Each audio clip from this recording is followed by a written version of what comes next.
When you get to the radiation, you're driving every single day to have radiation treatment that may only last for 5 minutes.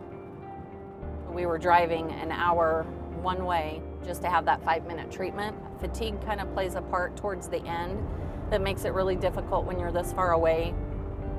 It must have been exhausting. It was, very much. Naps are a good thing. See ya.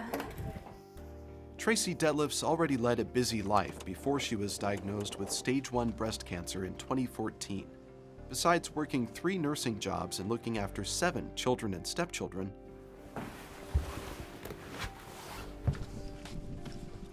Detlefs and her husband Sean raise Angus cattle in the heart of cattle country in Loop City, Nebraska.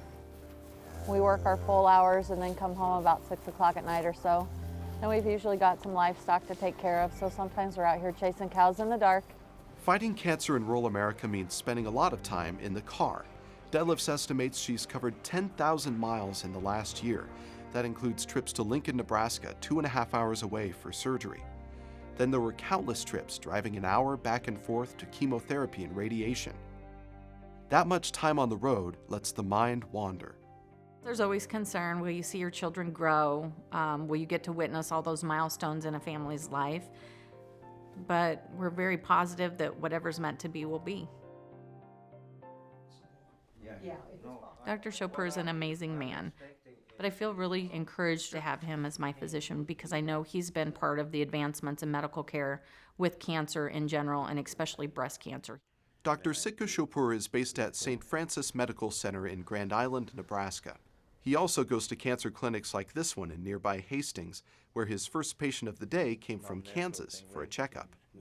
Majority of our cancer patients live in rural setting, and with that, having some tumor registry and collaborative work is crucial.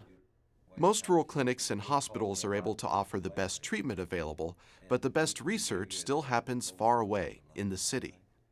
I want to set a goal saying that there will be a day we will cure cancer just like we did polio, or we did tuberculosis, or we did the other maladies that they were not curable at that time. In a rural center, we don't have that capacity. Rural clinics are beginning to connect with urban research hospitals, like the University of Nebraska Medical Center in Omaha, through a breast cancer genetic registry. Patients from more than 20 hospitals in states like Colorado, Iowa, Nebraska, and the Dakotas are donating blood and tumor samples to the database. Researchers can compare DNA from different patients to reveal genetic patterns. Studying genetics has already changed how doctors understand cancer. It collects more than just the DNA. It collects a lot of cultural information, collects a lot of racial information, collects a lot of age, a lot of genealogy information that may allow us to make a relationship between the presence of a potential mutation and the presence of the cancer in that individual. Research has shown not all types of breast cancer require surgery or even chemotherapy. One-size treatment doesn't fit all. But it will take more research before doctors can design a treatment that fits each individual patient. We are heading to the point that we'd like to be able to say that a given genetic signature or profile will give us more information than the standard microscopic exam that we've used in the last 200 years. But that takes lots and lots and lots and lots of information. There are now more than 2,000 patients in the breast cancer registry. Researchers are already sorting through the data. As more patients are added, it will become easier to see genetic patterns that could advance treatment or even uncover something about the underlying causes of cancer. Well, that's real encouraging that if something bad is going to happen, something good can come out of it. The good news for Tracy is that her prognosis is good. Her cancer was caught early. She's finished treatment, and it looks like it's working.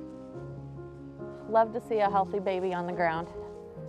But she says it's also empowering to know that after her cancer is gone, her genetic information could help cure patients in the future. The greatest hope out of all of this would be to see a world cancer-free in the next generation for our children. You hear of all the kids in St. Jude's, and we've got all the people in our local community that are adults that have cancer, and it'd be wonderful if we could figure out a way to beat this or eradicate it so that we didn't lose so many people.